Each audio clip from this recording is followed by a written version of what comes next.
మనందరం కష్టపడి సంపాదించిన డబ్బును ఎంతో జాగ్రత్తగా దాచుకోవాలనుకుంటాం. అందుకే మన మొదటి చాయిస్ ఎప్పుడు బ్యాంకే. సేవింగ్స్ అకౌంట్, ఫిక్స్డ్ డిపాజిట్ లేదా రికరింగ్ డిపాజిట్ ఏదో ఒక రూపంలో బ్యాంక్లో డబ్బు డిపాజిట్ చేస్తూ ఉంటాం. అలా డిపాజిట్ చేయగానే మనకు ఒక ఫైనాన్షియల్ సెక్యూరిటీ ఫీలింగ్ వస్తుంది. అమ్మయ్య, నా డబ్బు బ్యాంక్లో సేఫ్గా ఉంది, అవసరమైనప్పుడు వెళ్ళి తెచ్చుకోవచ్చు అని మనం రిలాక్స్ అయిపోతాం. కానీ ఇక్కడే ఒక చిన్న లాజిక్ అనేది మిస్ అయిపోతాం.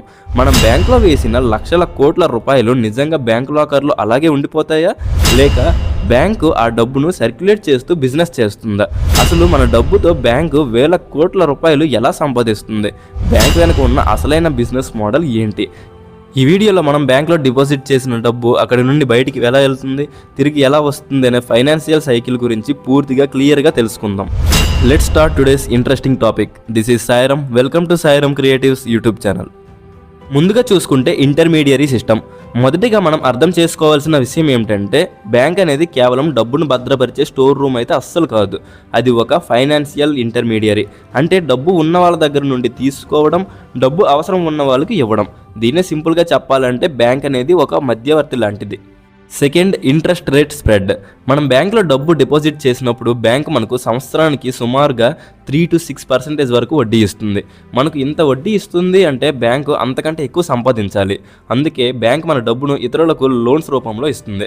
ఫర్ ఎగ్జాంపుల్గా ఇల్లు కొనాలనుకునే వారికి హోమ్ లోన్స్ ఇస్తుంది, వ్యాపారం చేయాలనుకునే వారికి బిజినెస్ లోన్స్ ఇస్తుంది, స్టూడెంట్స్కి ఎడ్యుకేషన్ లోన్స్ ఇస్తుంది, ఇంకా పర్సనల్ లోన్స్ కూడా కొంతమందికి ప్రొవైడ్ చేస్తుంది.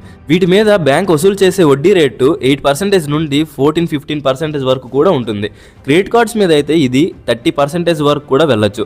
ఇక్కడ లాజిక్ చూడండి, మనకు ఇచ్చేది 4%, వాళ్ళ దగ్గర తీసుకునేది 10%. ఈ మధ్యలో ఉన్న 6% తేడా ఉంది కదా, ఇదే బ్యాంకుకు అసలైన లాభం. దీన్నే బ్యాంకింగ్ పరిభాషలో నెట్ ఇంట్రెస్ట్ మార్జిన్, NIM లేదా స్ప్రెడ్ అని అంటారు. Third, CRR and SLR concepts. ఇక్కడ మీకు ఒక డౌట్ రావచ్చు, సరే బ్యాంక్ నా డబ్బును లోన్గా ఇచ్చేసింది, మరి రేపు మార్నింగ్ నాకు అర్జెంటుగా డబ్బు అవసరమైతే నేను ATMకి వెళ్తే డబ్బు ఎలా వస్తుంది? అందుకే reserve bank of India RBI కొన్ని కఠినమైన గైడ్లైన్స్ పెట్టింది. బ్యాంక్ దగ్గర ఉన్న మొత్తం డబ్బును వాళ్ళు లోన్గా ఇవ్వకూడదు. ఇందులో 2 ముఖ్యమైన రూల్స్ ఉంటాయి, CRR అండ్ SLR. CRR అంటే క్యాష్ రిజర్వ్ రేషియో. కొంత శాతాన్ని బ్యాంకులు తప్పనిసరిగా RBI దగ్గర క్యాష్ రూపంలో ఉంచాలి. ఫర్ ఎగ్జాంపుల్గా 4 to 5%. దీని మీద బ్యాంకుకు ఎటువంటి లాభం రాదు, కానీ ఇది సేఫ్టీ కోసం మాత్రమే. SLR అంటే స్టాట్యుటరీ లిక్విడ్ రేషియో. CRR తర్వాత ఇంకొంత శాతాన్ని బ్యాంకులు తమ దగ్గరే గోల్డ్, క్యాష్ లేదా గవర్నమెంట్ బాండ్స్ రూపంలో ఉంచుకోవాలి. సుమారుగా ఇది 18% వరకు ఉంటుంది. దీన్ని లిక్విడ్ అసెట్స్ అంటారు. అంటే కస్టమర్లు ఎప్పుడొచ్చి అడిగినా డబ్బు ఇవ్వడానికి రెడీగా ఉండాలన్నమాట. ఈ 2 పోను మిగిలిన 75 to 80% డబ్బును బ్యాంకులు మార్కెట్లో లోన్స్ రూపంలో పంపిస్తాయి. Fourth, risk assessment and NPA. మనం డబ్బును బ్యాంకులో డిపాజిట్ చేస్తున్నాం. ఆ డిపాజిట్ చేసిన డబ్బును బ్యాంక్ లోన్ల రూపంలో ఇచ్చి ఎంతో కొంత ప్రాఫిట్ని సంపాదిస్తుంది. మరి ఒకవేళ లోన్ తీసుకునే వాళ్ళు ఎగ్గొడితే పరిస్థితి ఏంటి? దీన్నే డిఫాల్ట్ రిస్క్ అంటారు. బ్యాంకులు లోన్ ఇచ్చే ముందు కస్టమర్ యొక్క సిబిల్ స్కోర్, ఇన్కమ్ ప్రూఫ్ మరియు రీపేమెంట్ కెపాసిటీని క్షుణ్ణంగా పరిశీలిస్తాయి. ఒకవేళ ఎవరైనా లోన్ కట్టకపోతే ఆ లోన్ నాన్ పర్ఫార్మింగ్ అసెట్ NPAగా మారిపోతుంది. ఇది బ్యాంకుకు నష్టం. అందుకే ఆస్తుల పత్రాలు పెట్టుకొని మరీ లోన్ ఇస్తారు. ఒకవేళ డబ్బు కట్టకపోతే ఆ ఆస్తిని వేలం వేసి బ్యాంక్ తమ డబ్బుని రికవర్ చేసుకుంటుంది. Fifth, diversity of income. మరో ముఖ్యమైన విషయం ఏమిటంటే, బ్యాంకులు కేవలం లోన్ల మీద వచ్చే వడ్డీ మీద మాత్రమే ఆధారపడవు. బ్యాంకింగ్ సిస్టమ్ చాలా తెలివిగా తమ ఆదాయాన్ని డైవర్సిటీ చేసుకుంటుంది. ఫైనాన్స్లో ఒక సామెత ఉంది, don't put all your eggs in one basket అని. బ్యాంకులు దీన్నే ఫాలో అవుతాయి. లోన్లతో పాటు బ్యాంకులు నాన్ ఇంట్రెస్ట్ ఇన్కమ్ మీద కూడా భారీగా ఫోకస్ చేస్తాయి. మనం కట్టే లోన్ ప్రాసెసింగ్ ఫీజ్, అకౌంట్లో మినిమం బ్యాలెన్స్ లేకపోతే వేసే penalty charges, credit card annual maintenance charges మరియు ఆన్లైన్ ట్రాన్సాక్షన్ ఫీజ్, ఇవన్నీ బ్యాంక్ యొక్క ఆపరేషనల్ రెవెన్యూలో భాగమే. అంతేకాకుండా బ్యాంకులు తమ దగ్గర ఉన్న ఎక్స్ట్రా డబ్బును కేవలం లాకర్లో ఉంచకుండా గవర్నమెంట్ బాండ్స్, స్టాక్ మార్కెట్ మరియు మ్యూచువల్ ఫండ్స్ వంటి క్యాపిటల్ మార్కెట్ ఇన్స్ట్రుమెంట్లో కూడా పెట్టుబడి పెడతాయి. దీన్నే టెక్నికల్గా ట్రెజరీ ఆపరేషన్స్ అని అంటారు.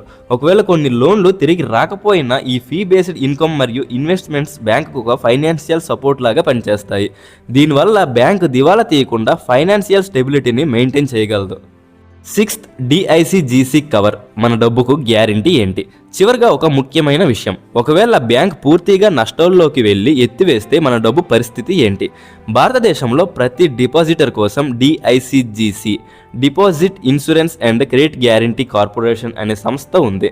దీని ప్రకారం ఒకవేళ బ్యాంక్ మునిగిపోయినా కస్టమర్కు 5 లక్షల రూపాయల వరకు ఇన్సూరెన్స్ కవర్ ఉంటుంది. ఇది చాలామందికి తెలియని విషయం. సో దీన్ని బట్టి మనకు అర్థమయ్యేది ఏంటి? బ్యాంక్ అనేది కేవలం ఒక బిల్డింగ్ మాత్రమే కాదు, అది మన దేశ ఆర్థిక వ్యవస్థను నడిపించే ఒక ఇంజిన్, ఎకనామిక్ ఇంజిన్. మనం బ్యాంకులో డిపాజిట్ చేసే డబ్బు కేవలం మన అకౌంట్లో నెంబర్ల రూపంలో మాత్రమే కనిపిస్తుంది, కానీ వెనకాల అది రోడ్లు వేయడానికి, ఇండస్ట్రీలు కట్టడానికి, ఎవరో ఒకరి సొంత ఇంటి కలను నిజం చేసుకోవడానికి నిరంతరం పనిచేస్తూనే ఉంటుంది. క్యాపిటల్ ఫార్మేషన్ అంటే మీ డబ్బు బ్యాంకులో నిద్రపోవడం లేదు, అది దేశ అభివృద్ధిలో ఒక భాగంగా మారుతుంది. అదే సమయంలో బ్యాంకుకి లాభాన్ని, మీకు వడ్డీని కూడా తెచ్చిపెడుతుంది. ఈ బ్యాంకింగ్ సిస్టమ్ మరియు ఫైనాన్షియల్ నాలెడ్జ్ గురించి చేసిన ఈ వీడియో మీకు ఉపయోగపడుతుందని అనుకుంటున్నాను. ఈ ఇన్ఫర్మేషన్ మీకు కొత్తగా అనిపిస్తే ఖచ్చితంగా లైక్ చేయండి. ఈ వీడియోని మీ ఫ్రెండ్స్ అండ్ ఫ్యామిలీకి షేర్ చేసి వాళ్ళని కూడా ఎడ్యుకేట్ చేయండి. ఇలాంటి మరెన్నో ఇంట్రెస్టింగ్ అండ్ టెక్నికల్ మరియు ఫైనాన్షియల్ వీడియోస్ కోసం మన యూట్యూబ్ ఛానల్ని సబ్స్క్రైబ్ చేసుకోండి. Thanks for watching.